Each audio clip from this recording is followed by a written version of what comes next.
My name is Ben Heavenrich. I work at United Wholesale Mortgage. My title, I'm a team leader, senior account executive. So it's a hybrid role where I'm in leadership. I do lead a team of account executives, but I still am in a production element as well, where I work with a select few number of accounts as well. And I've been in the mortgage business for 8 years. You know, an aspect of the business that I really get excited about and energized about is actually seeing how things are changing right now. And I know that might not be a common answer because a lot of the changes we're facing right now, you know, recording this in sort of late 2022 is a lot of challenges.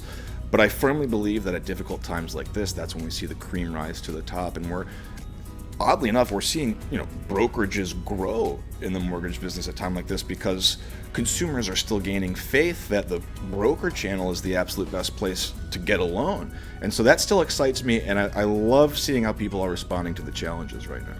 Yeah, and the thing I love most about real estate, you sort of heard the theme, is the relationship aspect. I'm fortunate. I've been in the business 8 years now, which for some people watching this might sound like a long time. For some people, they might think I'm still a spring chicken. I think in a lot of ways both are true. But being at a point where I'm able to work with people that I like, it's, you know, sort of the ultimate privilege, in my opinion, in this business to have gotten to a point where the partners I have are partners that I want to have. And so when you sort of earn the trust of those folks and you come to feel like you really are part of their back room or whatever it might be, that's something that I find really enjoyable. There have been many challenges, you know, along the way.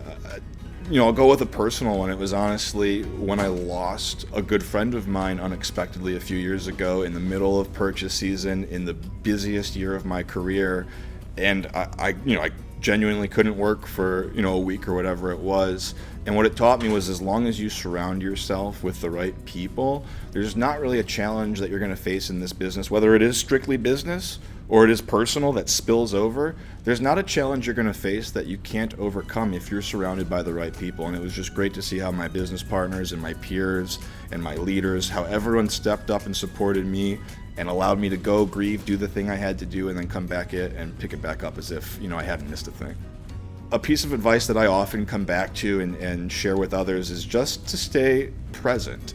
There was a time in my life where I found myself really fixating on mistakes I'd made in the past and dreaming about changes I wanted to have happen in the future, but I was doing very little to actualize what I wanted in the present. And so the best advice that I think I can give is stay focused on what you're doing today, take control of your controllables, and you'll have positive outcomes in the long run.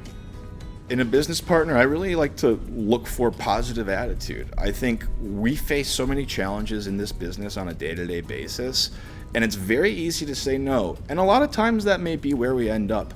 But I think working with people who start with yes, who try to attack a problem as how can I solve this, as opposed to why this isn't going to work, those positive attitude, solution-oriented partners are the folks I look for.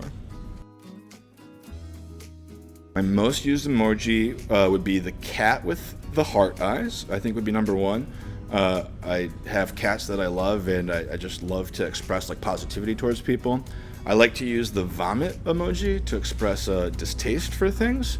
And then I'm actually very big. This actually, now that I think about it, probably is the top one. The thumbs up emoji, I find very versatile. It's a nice sort of, it can be a good way to even end a conversation with a nice thumbs up emoji, like we're good.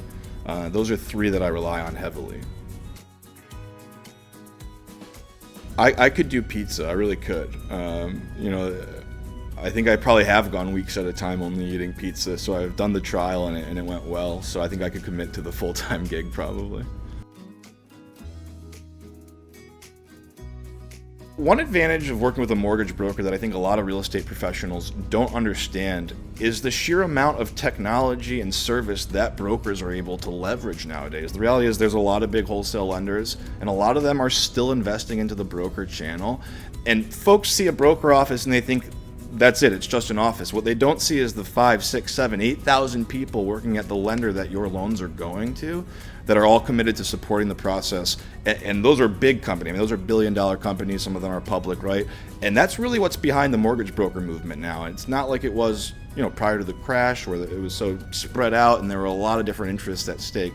We're really seeing it emerge as sort of the retail channel and the broker channel. And the reality is, the brokers are getting a lot of the investment right now. There's very dedicated folks there, and the biggest thing I would say, just to reiterate the previous point, is when you see the broker office, that's not where it stops, that's where it begins, right? So just know that's the doorway into a much bigger universe supporting your transaction every step of the way.